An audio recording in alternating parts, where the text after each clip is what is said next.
Hello everyone, Rumpa অফিসিয়ালের নতুন আরও একটি ভিডিওতে তোমাদের সকলকে জানাই ওয়েলকাম। এই ভিডিওটি হচ্ছে 6 মের একটি ভিডিও, যেটা তোমাদের সাথে শেয়ার করতে আমার একটু দেরি হয়ে গেল। তো সবার আগে তোমাদেরকে গোপালের সাথে দেখা করলাম, আমাদের গোপু দাদার সাথে। তারপর দেখো আমি এখানে বানাচ্ছিলাম পেঁপে মাখা রেসিপি। আর কি বলবো, সেটা তো সবারই জানাই থাকে। পেঁপে, তেঁতুল, শুকনো লঙ্কা, নুন দিয়ে ভালোভাবে মেখে নিলে তো রেডি হয়ে যায় পেঁপে মাখা। এটার রেসিপি তো আর বলার মতো আর কিছুই নেই। নতুনত্ব কি দেওয়া যায় সেটাও আমার মাথায় আসেনি, যতটুকু জানা এটা সবাই জানে।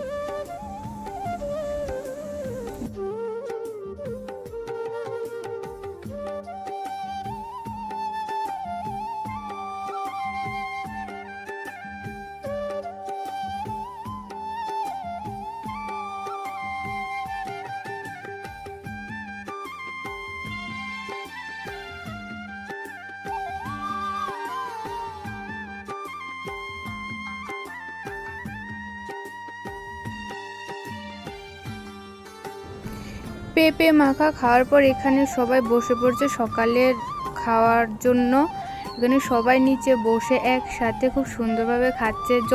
সবাই মিলে বসে খাওয়ার মজাটা যেরকম পাওয়া যায় সেটা আর অন্য কিছুতে বোঝাই যায় না। এটার মজাটাই থাকে একটু আলাদা রকম। এই যে সবাই মিলে বসে কি সুন্দর খাচ্ছেও আবার গল্পও করছে, এটার মজার কোথায় পাওয়া যায়। তারপর দুপুরবেলা কাকিমণি বানাচ্ছিল ফ্রাইড রাইস, তারপর ছিল পনিরের তরকারি, ছিল পকোড়া, আর ছিল ডাল।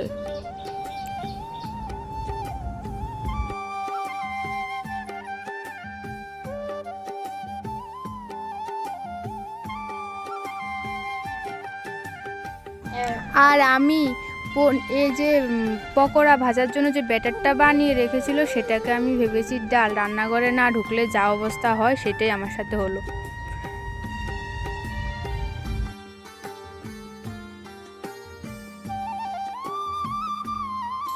আর এই চকলেটটা আমার না খুব পছন্দের চকলেট মাঞ্চ। আর এদিকে দিদনরা ত্রিপুরা থেকে আসার সময় কুলের আচার, কাঁচা আমের আচার অনেকগুলো বানিয়ে নিয়ে এসেছে। তারপর অনেক দিন পর আমি ওই পান খেলাম। আমাদের বাড়িতে কেউ কখনোই পান খায় না, তো দিদনরা তো সবাই পান খায়, ওরা আসার সময় পান নিয়ে এসেছে, তো আমি ভাবলাম একটু পান খাই। অনেক দিন পরেই খেলাম। তো তোমরা ভিডিওটা দেখতে থাকো। আজকের এই ভিডিওটা এতটুকুই। যদি তোমাদের ভালো লাগে চ্যানেলটাকে সাবস্ক্রাইব করে আমার পাশে থেকো। বাই, দেখা হবে নতুন কোনো ভিডিওর সাথে।